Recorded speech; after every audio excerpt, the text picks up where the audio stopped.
And apologies for the very quick transition into our next panel discussion. This is a really key moment and key part of our discussions and deliberations, and we'll move into giving you significant time afterwards for Q&A, but also kind of workshop with your facilitators around some of the big challenging issues. So we do have a combination of policy experts, criminology experts, legal experts here to help us through a very complex issue, to give us a good understanding of it. I do hope many of you have got the opportunity to read the paper that Cathal has circulated, which does give you a very good baseline of some of these legal issues and a very clear articulation of not the options but the scenarios that currently exist in other administrations. So that should give you a good baseline and a grounding. But this is an important session, and I want to thank our speakers in advance for coming to us, and I know time is tight. So I'm going to move straight away to Brendan Hughes as an expert on drug policy and legislation in the EMCDDA, which we've had contributors from, and Brendan's based in Lisbon. So thanks for joining us, Brendan. I've been told I've got 10 minutes. How I crush in 20 years of expertise on over 30 different drug legislations, I'm not sure, but I'm going to have a go. You've 3 minutes more than many of the other speakers. That's the upside. Fasten your seat belts. First question, why? Why is it you're doing this? Before anything else, not where you're going, not what you've got to do, but why is it you're doing this? You need to ask this question, whatever you're thinking. And the directive you have, I believe, for this inquiry is to address the different harms. And I noticed that in the document, you'll see a list of all the different harms. Consider the different harms and the different proposals towards them and whether they are likely to work or not. But why is the key question. Why change a policy? These are the reasons given by different countries over the years. Why reduce penalties or increase penalties, which is the usual discussion. And we've got different reasons. Yes, there are decriminalisations, but for very different reasons. Portugal and Poland to encourage those with addiction to treatment. Belgium and the UK for cannabis law to save law enforcement resources. And even we have a few countries which just cleaned up their criminal codes. They decided prison penalties, very short ones, was a waste of time, and they took them all out. So very different reasons of why countries reduce penalties, sometimes nothing to do with drugs. Countries increase penalties as well, often for the normative reason to send a message, but also, for example, to give law enforcement more powers. They don't want the users to get the higher penalties, but they want law enforcement to have more powers. And we've already had that discussion about the ability to have the power to stop and search. Those are reducing and increasing penalties. Then we move on to this idea of regulating, particularly cannabis. And again, different countries or jurisdictions do it for different reasons. Concentrate on serious crimes, save law enforcement resources, raise tax revenue. Some of them want to limit access for children because shopkeepers are more careful than street dealers, and product quality control. At the same time, there are very legitimate concerns. Why not? So increase use, increase addiction, increase drug trafficking. Road crashes is a big concern with cannabis legalization. Productivity, and again, the normative, sending the wrong message. The point is, when you evaluate these, if you're going to declare whether they're a success or a failure, what was the original reason they were designed for? And this is often lost in the discussion 5 years, 10 years after the change.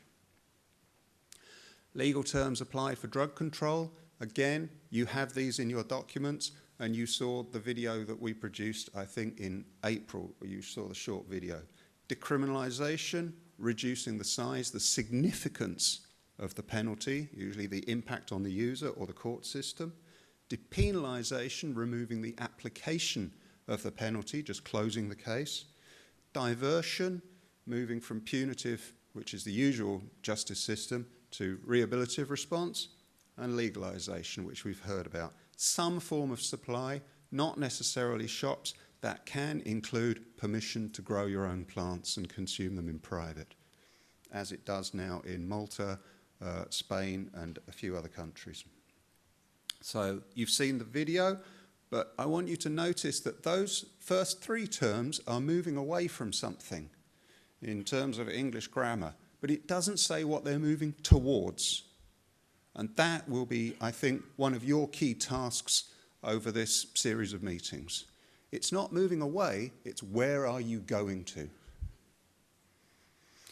In terms of what happens, there's concerns about if we increase or decrease penalties. Well, we've looked at this, at the changes around Europe. We took the rates of cannabis use amongst young adults over the last year and tracked when there was a change in penalty. We lined all of these trend lines up. The red lines is when the penalties increased, the blue lines is when the penalties decreased. You'd expect all the blue lines to go one way and all the red lines to go the other way, but they don't. Probably a very simple reason for that. Firstly, it may strike you to understand that the average cannabis user does not read the details of what's written in the drug law. And secondly, because usually it is the maximum penalty that's changed, and as you know here in Ireland, nobody gets the maximum penalty. So what is the actual effect of changing the law? The concern that changing the text of the law, changing the type of penalty, is not backed up by the best evidence. This is changing the penalty. This is not legalisation. We discuss alternatives to punishment, alternatives to coercive sanctions. Again, why? We looked at it. We saw three basic reasons. To affect the individual, treating addiction. To affect society, reducing drug-related crime or drug-related disease. This was particularly Portugal and several countries in the 1990s when they wanted to stop the spread of HIV. More recently, HCV, hepatitis C. But also, if you remember some of the changes in penalties for cannabis, to affect state structures. So much pressure on the criminal justice system, so much pressure on the prisons, that they needed to move away from that system to reduce the pressure, as well as perhaps to care for those people. The big question in this, and the evaluations of all of them, is what is success? People say, did they work, did they not? What's success, what's failure? Great example yesterday, the discussion of the Irish drug courts. They will say, relatively, they have very few graduates. But that's only the top people. What about the people who made it halfway through? What about the guy who stopped taking heroin but still insists on smoking a joint 3 times a day? Is that a success or a failure? And different ones of you will have different answers to that question. Are rehabilitative alternatives better? Let's see the numbers. Here is an amazing quote from a US drug court judge, and I don't know if our colleagues from the drug courts here will agree with it. I suspect they might. Drug court is only allowed to continue because we constantly collect and submit all these different statistics, the recidivism rates, the drug use rates, the cost-benefit calculations. She said, when I was just locking offenders up, nobody asked me for any of those. Why is it that one has to be questioned, the other is not? Should we go for punishment or should we go for rehabilitative?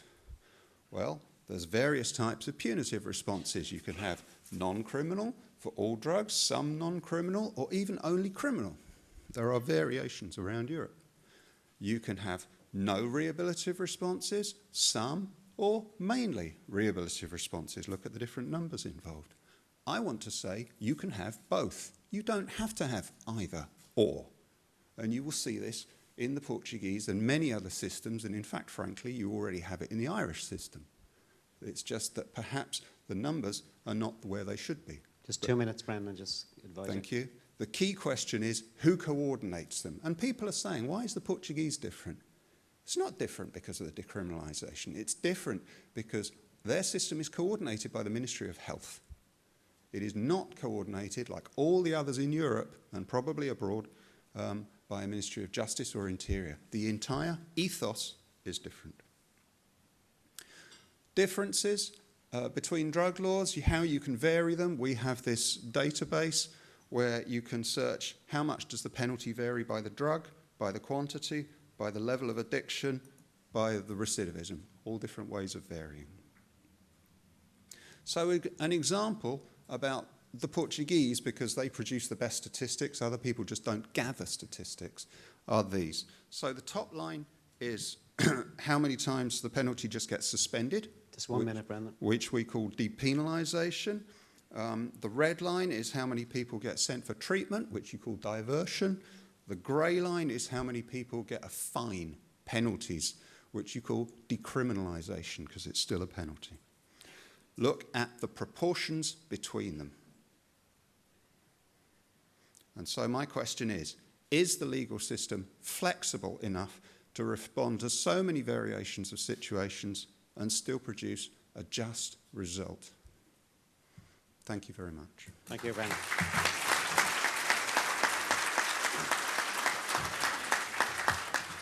Thank you, Brendan, and great timing, and a really good question posed. Where are we trying to get to before we design or make the recommendation? What's the end game, and how can we test ourselves against the end game later? So thank you, Brendan. Okay, so next up, I'm going to move straight into Professor Yvonne Daly, Professor of Criminal Law and Evidence in the School of Law and Government in DCU, Dublin City University. Yvonne, you're very welcome. Thank you. Gurv Margaret Akirlach. Taman Hosta Venshal, Liver Madden Agus Tasulagum, Gmeg Simagov, Sun Maid Toleragum. Mr. Chairperson, I'm very happy to have been invited to speak to you this morning. And I hope that what I have to say will be of interest to members of the Assembly and helpful to you as you move towards the more deliberative phase of the process. Others will speak to you in this session more specifically about the Irish experience with drug law and the effects of different policies and approaches. I'm going to try to pull back a little bit and just give you a broad sense of criminal law, its functions, its purposes, and indeed its limitations. And I want to assist you in thinking about when and why we use criminal law specifically. So I want to begin at quite a high level of discussion and firstly ask, what is criminal law? And the first thing to say, which I mean may be obvious, but I think it is worth stating, is this is an area of public law. The state is involved in taking an action against an individual on behalf of all of our community because that individual has gone beyond the rules which we as a society have agreed to live by. And the transgression of the law is seen as being so grave as to be worthy of being seen as a criminal activity and being criminalised. So a criminal sanction is attached, a criminal process is initiated involving the Gardaí, the DPP, the courts and so on, and a punitive sanction is then attached by way of community service, let's say, or fines or imprisonment. But criminal law isn't the only means that we have for setting the rules of engagement of society. There are also other ways of doing things, such as regulatory offences or administrative offences, which at the moment exist more so in the area of commercial law, environmental law, and that sort of thing, rather than in relation to sort of individual acts on the ground, if you want to put it that way. To come back to criminal law more specifically, what are the purposes? And there's different schools of thought as to what the criminal law exists to do, and you may fall into one or other of these categories or have a more nuanced picture of things. But the first one that I've sort of pulled out here is that criminal law should be employed only to stop people from doing harm to one another and to maintain general good order in society. Or you may subscribe to the other view, which is that criminal law has a more active role in promoting a good society, observing certain social values and morals. But the only thing to question, I suppose, in relation to that is whose morals and values are being prioritised in a system which advocates that perspective. So that brings us to the questions: who decides what's criminal?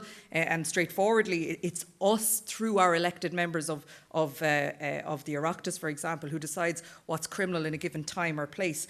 But there are societal differences across time and place as to what is or isn't criminalised. And I've just pulled out there some acts which used to be criminalised in Ireland, and indeed acts which previously were not criminal, such as rape within marriage, for example, where societal view of the issue maybe lagged behind, the law lagged behind the societal view of some of these issues. And just the point I'm trying to make is that criminal law isn't universal across states or across time, nor is it unchangeable by any means.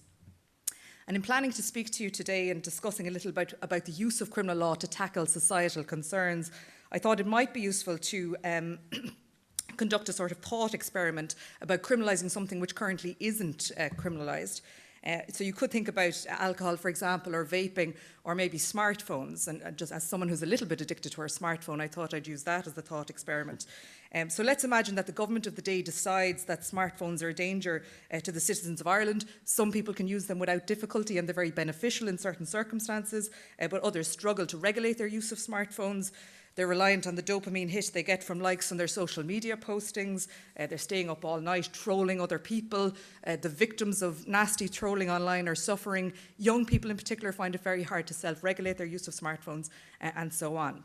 The government has options to consider then as to how to deal with this as a societal issue. It can provide resources to fund support for people who want to reduce their smartphone usage. It can provide education through schools and social media messaging and so on to sort of speak about these issues. It could regulate the sale of smartphones to people under a particular age. Or it could outright ban the possession of smartphones and make that a standalone criminal offence. The simple possession of a smartphone brings you into contact with the criminal justice system. There'd be lots of options, both within and out with the criminal law, that could be considered, and there would be consequences, both seen and unforeseen, for whichever step the government would decide to take. Now, obviously, I accept that the issues relating to drugs are not the same as the issues relating to smartphones, but I'm hopeful that maybe just abstracting things a little bit in this way might help you to put your thoughts in order at a more theoretical level about some of the issues that you're trying to grapple with. Coming back to the sort of more general criminal law discussion, we justify punishment for criminal offending on several bases, including retribution, deterrence, both general and specific to the individual coming before the system, and in the context of imprisonment, specifically incapacitation. The concept of rehabilitation or reformation is really very important within the criminal justice system, but it's not really the purpose of criminal law to reform anybody. That's an issue for the probation service, the prison service, and so on. But the law itself doesn't really have a rehabilitative function. Criminal law is called on in many circumstances. Whenever a new societal ill arises, this must be criminalised. We'll need to specify a new offence and so on. And sometimes that's really important as an expression of what society thinks about particular activity. And you could call on recent examples such as stalking, for example. We've created a specific offence of stalking now, and the new offence of coercive control to send a message that society doesn't accept this type of behaviour. But it's important to highlight the limitations of criminal law as well. I just pulled out a few there. One is implementation. Is implementation equal across all aspects of society and all people in society? For example, are young people in certain areas who are in possession of cannabis, are they more likely to find themselves stopped and searched than businessmen on their way to the office who are planning to snort some cocaine before a high-level meeting? Just 1 minute, please. Is the funding necessarily to implement the law available? Are there sufficient Gardaí to target high-level serious offending? Are there sufficient judges and criminal defence lawyers to ensure that the system is working appropriately? Sometimes the criminal law can reinforce inequalities. Are we bringing people into contact with the criminal justice system who are already suffering multi-generational trauma, lack of education, employment opportunities, and so on? And again, are we more interested in crime on the streets as opposed to crime on the suites? In the suites, the difference between how we target white-collar crime versus how we target more visible crime at a more minor level. And also, are we compounding issues by giving people criminal records so that they then can't go on to other opportunities in employment and so on, particularly where they actually have experience of the offending and want to give back to society and are sometimes cut out from that. So is the criminal law causing more difficulties? And I suppose the whole point I'm making is that criminal law is very important in society, but it has a really narrow focus and there's only so much it can do. It doesn't really deal with health issues or education or early childhood interventions or anything like that. So there's only so much criminal law can do and only so much that we can expect of it. Thanks very much. Thank you, Yvonne. And a point well made about the various considerations in introducing law if there aren't other options. And also you put the bejeepers up us all talking about banning our smartphones. Down with that sort of thing. So next, if I can, please, Professor Deirdre Healy, Director of the Institute of Criminology and Criminal Justice and Associate Professor at the Sutherland School of Law, UCD. Thanks again, Deirdre, for joining us. Thank you. So in reflecting on the ideas and issues raised in the working paper that was shared with you, I'm going to draw on my own areas of research interest, which include how people stop offending and also the impact of criminal justice sanctions on these change processes. So my remarks will therefore relate primarily to people with substance misuse issues in the criminal justice system. But before beginning, I wanted to set my comments in context by saying a little about what we know about how people stop offending. And again, research tells us that when people manage to successfully stop offending, they tend to experience a sense of hope about the future, as well as a belief that change is possible. Second, they have strong social bonds in work, family, and community life that enable them to construct a meaningful non-criminal identity. They also report feelings of belonging and social inclusion and encounter state systems that help rather than hinder the change process. This idealised pathway is, of course, difficult to achieve in reality, and many people, including those who have been drug or crime-free for long periods of time, continue to experience social exclusion as well as stigma. So in the rest of my talk, I'm going to focus in on two key themes: how system contact and how access to treatment impact on the change processes I've just described. So turning first to the issue of system contact. All of the models in the paper, apart from Model E, include some sanctions, either criminal or administrative, for possession of drugs. Several of the models are also based on the assumption that sanctions have the power to dissuade people from engaging in harmful behaviour. However, when we look at the evidence, research suggests that deterrence-based approaches do not reduce reoffending in all cases, and in some cases may even increase it. Studies show that even brief contacts, like being stopped by police, can actually increase reoffending and also undermine the legitimacy of the police in the eyes of those targeted. Conversely, there's substantial evidence that enabling people to avoid a criminal record can in fact reduce reoffending. This may be because criminal justice system contact may result in labelling, stigmatisation and social exclusion. Even the language we use in the criminal justice system can be stigmatising. For instance, someone who is drug-free is often described as clean, while somebody who is still currently using drugs is often described as dirty. And stigma can make it harder for people to create and maintain the kind of meaningful or positive senses of self that we know are associated with the move away from crime. As I said, labelling and stigma can lead to social exclusion, and there's a large body of evidence to show that a criminal record can actually restrict access to employment, education and housing, while social stigma can disrupt community and societal bonds. I also wanted to note that generally criminal sanctions tend to escalate in line with criminal history. However, research tells us that the majority of people, including those involved in persistent offending, actually tend to move away from crime in their mid-20s. And what this means is that approaches that divert first-time offenders only, like Model B for instance, can thus exclude a large cohort who could potentially benefit from these provisions. While non-custodial and non-criminal justice options can mitigate or, I suppose, avoid some of the harms I've just described, it's important to remember that they can also be experienced as punitive by those subject to them. For instance, fines can be burdensome for low-income groups. The second theme, then, that I wanted to look at is in relation to treatment. And again, many of the models focus on treatment as a way of mitigating some of the harmful impacts of illicit drug use. This is important because we know that offending and addiction are closely intertwined. And substance misuse issues are prevalent in criminal justice populations. And we also know from research that diversion into treatment can be effective for drug-using offenders. However, it's important to ensure that any new or existing programs are actually effective as well as evidence-based.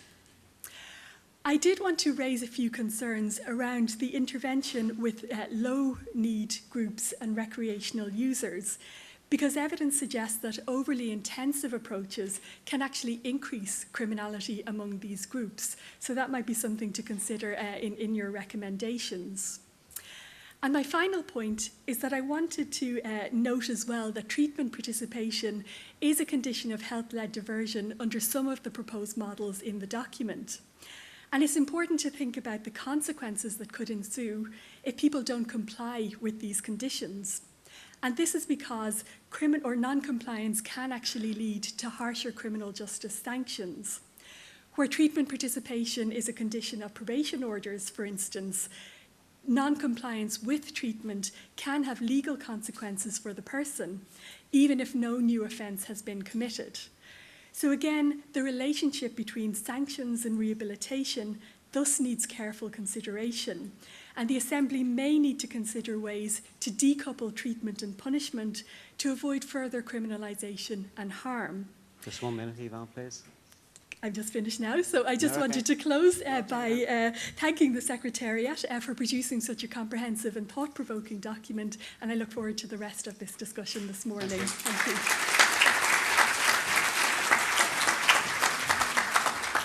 Thank you, Yvonne. And your closing remark there was quite strong, just in terms of how you separate treatment from punishment and considerations that go with that. So thank you for that.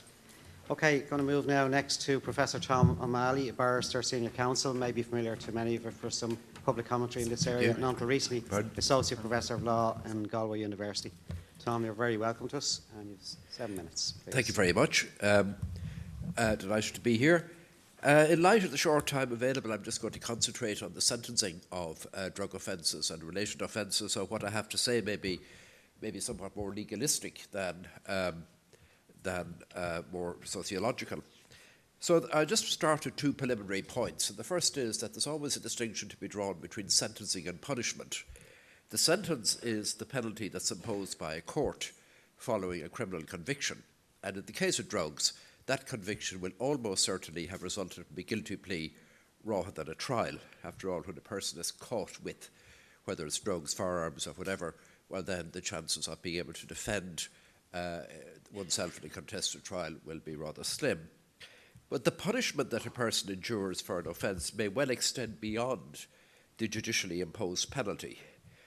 To take a simple example, a person who is imprisoned will lose their job if they have one, and that will probably find it difficult to secure employment on release.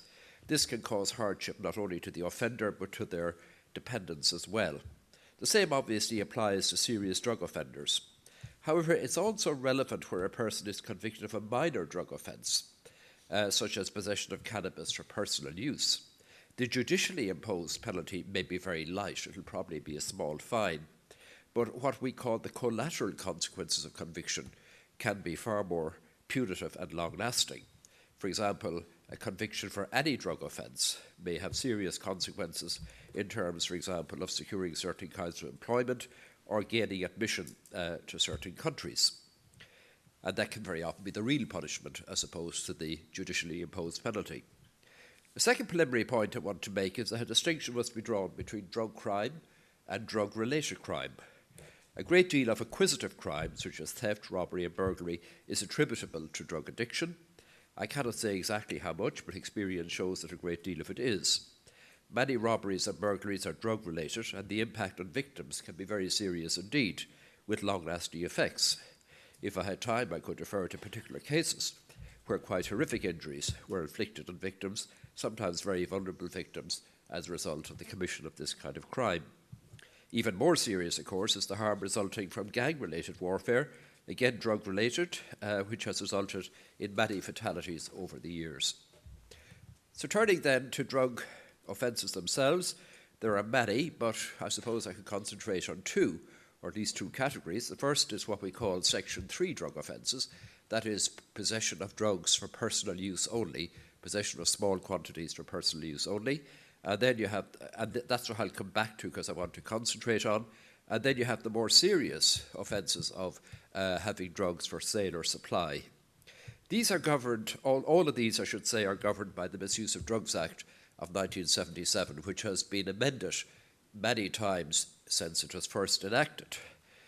Now, turning first very briefly to the more serious drug offences, these are created for what it matters by Section 15 and 15A of the Act. In brief terms, a person convicted of any controlled drug for sale or supply is liable to a sentence of up to life imprisonment. Now, it is rare in the extreme for a life sentence to be imposed for that offence. I've never known a case where it has happened. But in fact, the vast majority of people convicted of that offence will receive a custodial sentence, and very often quite a significant one as well. All the more so as a result of a statutory amendment in 1999, which provides that if a person is caught with drugs which have a street value of €13,000 or more for sale or supply, well then they are liable to a sentence of at least 10 years imprisonment. That is what we call a presumptive minimum sentence of 10 years imprisonment. A judge does have the power to impose a lower sentence than 10 years if satisfied that there are specific circumstances that justify doing so.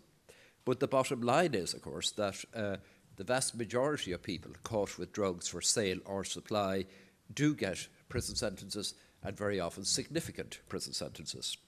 This is reflected in the prison population. For example, a snapshot of the Irish prison population for late November 2021, I think it's the last one we have, showed that there were about 320 convicted drug offenders serving sentences in Irish prisons. That amounted to about 10% of the overall prison population at the time, and about 1/3 of them were serving sentences of 5 years or longer. Just 2 minutes, Tom, just give me Thank an you. early warning. You have plenty of time. So I should emphasise that what I'm talking about here are the more serious offences.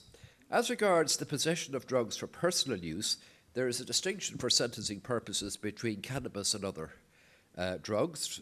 In the case of cannabis, the sole penalty available in a first or second conviction is a fine. After that, there is a possibility of imprisonment for up to 12 months in the district court. If the drug is something other than cannabis, well then there is a possibility of imprisonment even on a first conviction. I want to mention then two strategies that are available to avoid the consequences of conviction. One is available in the district court only, and that is the Probation Act, which permits the district court to refrain from formally convicting a person, even though they're satisfied that the person has committed the offence, but they won't get a conviction, which means that they won't have a criminal record. This is a very valuable provision, and it can be used, let's say, in cases of an individual who's found in possession of drugs for personal use. Secondly, then, we have, under the Children Act of 2001, a juvenile diversion programme that anybody under the age of 18 who is found to have committed an offence can be admitted to that programme, where they can be cautioned and placed under supervision, but it diverts them away from prosecution. And a very considerable number of children are admitted to that programme each year, about 20,000 referrals, about 10,000 children, and in 2020 there were about 2,000 referrals for drug offences. So that at least, now I don't know how many of them were admitted finally to the programme, but at least that is a good thing that is available. And then absolutely finally, and I do think this is important, there is a provision in section 28 of the 1977 Misuse of Drugs Act which allows a court, on convicting a person of certain drug offences, instead of imposing a penalty, to allow the offender an opportunity to enter into a commitment to undergo supervision or treatment, including treatment in a designated custodial facility.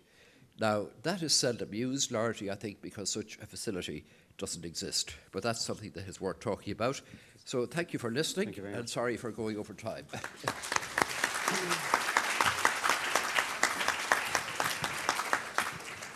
Thank you very much, Tom, and very helpful indeed, and particularly the articulation of the examples of Section 15 of the 1977 Act for Sale and Apply, and how that can be applied, and Section 28, as you just finished up on there as well. And I'm sure the panel will come back to that as well. Okay, our next panellist is joining us by Zoom, and hopefully technology is okay, and it looks good. So Professor Andrew Percy, you're very welcome. Andrew is the quantitative criminologist and Professor of Sociology and Social Work, School of Social Science, Education and Social Work in Queen's University, Belfast. And Andrew, that's the most complicated title I've ever had to read out, but you're very welcome to join us. Thank you. Thank you. Good morning. I hope you can all hear and see me clearly. Thank you. Thanks. My academic background is in adolescent development, and I've spent the last 25 years undertaking research looking specifically at teenage alcohol and drug use. And when I first started my career in the early 1990s, the assumption was that we were going to see inevitable increases in drug use. But actually, in the early 2000s, late 1990s, we began to see declines, dramatic declines, particularly in relation to alcohol and tobacco, but also declines in relation to offending behaviour amongst young people and substance use as well. As someone in sort of middle years, we have a tendency as a generation to look back on teenagers and see them as kind of worse than our generation. But I would argue that teenagers today are substantially so much better. We are seeing a golden generation of young people coming through who commit less crime, use less alcohol, use less tobacco, use less drugs, are less racist, less homophobic, less sexist than my generation in particular. And when we look at teenagers' drug use, we see that the majority of teenagers' drug use is adolescent limited, referred to. Drug use is essentially a teenage activity, and most teenagers will start their drug use, will progress from experimental into recreational use, and then stop their drug use as they make the transition into adulthood, with no real significant or long-term consequences as the result of their drug use. And so for most drug users, drug use is a temporary phase which they go through, where they experiment with risk-taking behaviors, and it's, in some cases, can be argued as a relatively normative activity undertaken by the vast majority of teenagers in some degree. And as they make that transition to adulthood, they mature out of these risky-taking behaviors. During this phase of risk-taking, young people learn to control their behaviors, and particularly learn to manage their intoxication through trial and error. They make mistakes, they learn from those mistakes, they change their behavior. And so from coming at this from a prevention perspective, one of the key things that we're keen is to allow young people to engage in this risky behavior in safe environments, to avoid any long-term consequences as a result of it, and to begin to teach them the necessary skills for them to regulate and control their own behavior. One of the key aspects of this trial and error is the management of intoxication. Young people use alcohol and drugs to become intoxicated for the pleasurable experience of that. And one of the things that they need to learn is to manage that intoxication process. And so as prevention researchers, we are keen to try and teach young people the necessary skills to manage intoxication.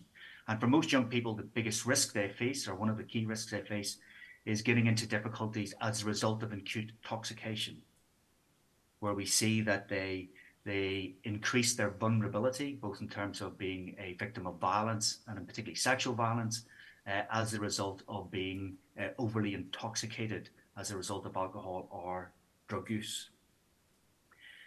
And so a lot of prevention activity we engaged in is trying to teach young people ways in which to manage this risky behavior to avoid getting into any serious consequences as a result of their engagement in substance use. One of the key harms that young people face when using substances is contact with the criminal justice system. And I would argue that probably the single biggest risk that the vast majority of teenage drug users face is being drawn into the criminal justice system as a result of their drug use. And it's this contact with the criminal justice system, and particularly if they are cautioned or receive a criminal conviction, this contact will have a more serious impact on their long-term outcomes than any recreational use of drugs such as cannabis. So one of the things I would like to... Just 2 minutes, Andrew, just to flag with you. 2 minutes. Okay. Yeah, got it.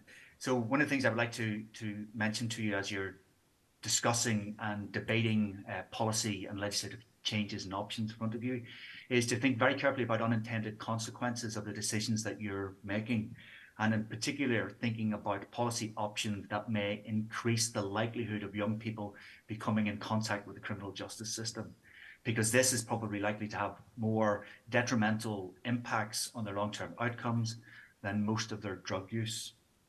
And so it's what I would sort of champion is ways of trying to keep young recreational drug users out of contact from the criminal justice system, and then allowing services to be developed and funded for those that progress from this recreational use into more problematic use.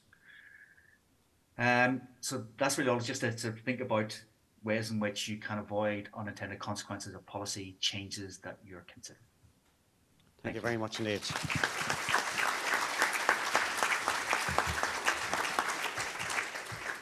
And Andrew, I think your final point there is very strongly well made in terms of the unintended consequences and trying to think through that we're not creating more harm or more unintended impacts in terms of legislation or its impacts. So thank you for that. And Andrew is going to stay on for our Q&A, and we'll bring him back up on the screen. So Andrew, I hope that's okay with yourself. We'll be going to Q&A in a few minutes. So Professor James Windle next is our lecturer in criminology and director of the Bachelor of the Arts Criminology degree in UCC. You're very welcome, James. Okay, thank you very much for this opportunity to contribute in a small way to this very important assembly. Look, this is a really, really big and very complex topic, so saying anything in 7 minutes is quite difficult. So what I'm going to try and do is make 4 points which speak to Model A, the status quo, Model C and D, decriminalisation and diversion, and Model E, legalisation. Much of my own research has been on the manufacture, distribution and use of heroin. So the first couple of slides, I think, my thinking veers towards the more problematic of use. My final slide is going to go a little bit more general and kind of draw from some of the evidence on legalisation. Okay, so the first model is prohibition has worked, okay? It's worked to a point.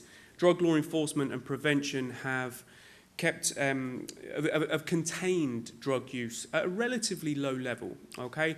And they've done this by making prices kind of unnaturally high and availability unnaturally low. You know, a gram of heroin is more expensive than a gram of gold, but cannabis is much, much cheaper. There are also costs associated with the time that it takes to buy drugs. Okay, we could go to the bar, we could buy pints, we could be back in 10, 15 minutes. It would take quite some time for most of us to go to town and buy some cocaine and buy some cannabis. Now, regular buyers have less search costs. Okay, they can often text a dealer, or more often than not, just text a friend. And the advent of mobile phones have probably reduced search costs in some ways. But the point is, for most of us, sourcing drugs is relatively difficult. So my point is that drugs remain more expensive and scarcer than if they were legal. But this depends on our age, it depends on the drugs, it depends on our location, it depends on where we live. This also throws up a question of how do we measure success, and this has been kind of pulled up earlier. How do we measure the impact of a policy? And drug use is one measure, and it's an important measure, but it may not be the most important measure. So you need to consider, how would you measure a policy? And when you start thinking about how you measure a policy, that speaks to your underlying objectives. And being clear in your objectives is kind of the first step to creating, you know, a good drug policy. Another point I make is your job. I mean, your job is really difficult, but you need to think not just now, but you need to think in the future. And drug markets are changing. New synthetic drugs are changing the market. We need to be prepared for heroin to be replaced by synthetic opioids, such as fentanyl. That's just one drug. We can look at what's happening in Afghanistan, and if you think like a drug trafficker, I think this is likely to happen. So you need to think about future drugs. Okay, decriminalisation. So prohibition has two broad goals, and that's to improve public health and stop consumption.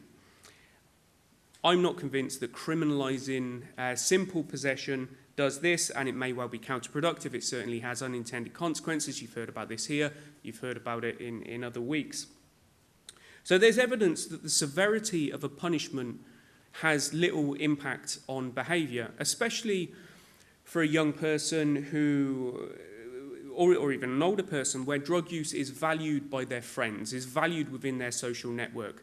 When role models are consuming drugs, or consuming drugs problematically or heavily, and for that, as we were discussing kind of yesterday, that 10%, drug use can mask trauma, okay? Also, in terms of deterrence, if you're addicted to heroin, the pain of withdrawal is a much more immediate pain than the potential future pain of being arrested.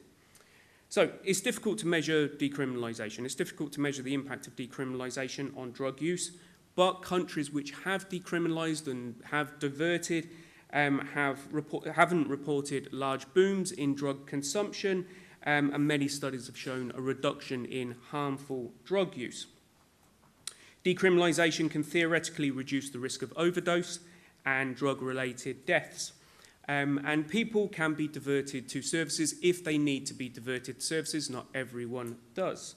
So this quote is from an individual who had been addicted to, I think it was heroin. He was favourable of decriminalisation as it would have helped him access services earlier. I think if I was offered help, I could have went down a different path. I knew nothing about recovery from addiction. I didn't know there was another avenue to go. Decriminalisation could have been used as an intervention. Another recent study I was involved in with Graham Cambridge and Orla Lynch showed how rehabilitation from addiction often comes before desistance from crime. So if we can help people on that journey early through some kind of diversion scheme, this can be beneficial. And at present, many first find treatment in prison, which we heard about yesterday, and prison causes more trauma. And when you have that further trauma, sometimes you'll cope by consuming more drugs. Okay, I'm not going to talk... Just 1 minute, please. Yeah, I'm not going to talk about this. This is just... I put it in your slides so we can discuss later. Okay, legalisation. Look, I'm cautious about legalising drugs, and I'm drawing from the research literature here. If you choose that route, commercialisation should be avoided. Much of the evidence from the US cannabis markets and our experience with gambling, tobacco, and alcohol show that we can't really trust the market to regulate harmful drugs. Companies will lobby for lighter regulation, they'll aggressively advertise, they'll normalise the drug, they'll probably diversify their products and focus their attention on the heaviest drug users. We know from studies in the US that consumption will probably increase, but we don't know by how much. Some studies have shown reductions in youth, but that may be due to what Andrew's discussed. We don't know the long-term impact on health. We're probably going to have to wait another decade to see what the long-term impact on health is. State monopolies are an option, okay, to avoid commercialisation, and cannabis social clubs are that middle ground between decriminalisation and legalisation. They're a bit like co-ops where members pay a fee. The co-op cultivates cannabis and then distributes to members. Okay, 10 seconds on the final slide. None of these options are silver bullets. If we legalise, keep the status quo, or decriminalise, or some variation of these, we need to invest more in treatment services, in harm reduction services, in mental health services, in housing. We also need to tackle our underlying culture of excessive consumption that may need to start with the alcohol industry. So I'm not sure that legislative change is the answer, but it's part of the answer. That's 11 seconds now, I should say. I actually counted 44, so thanks. Thank you, James.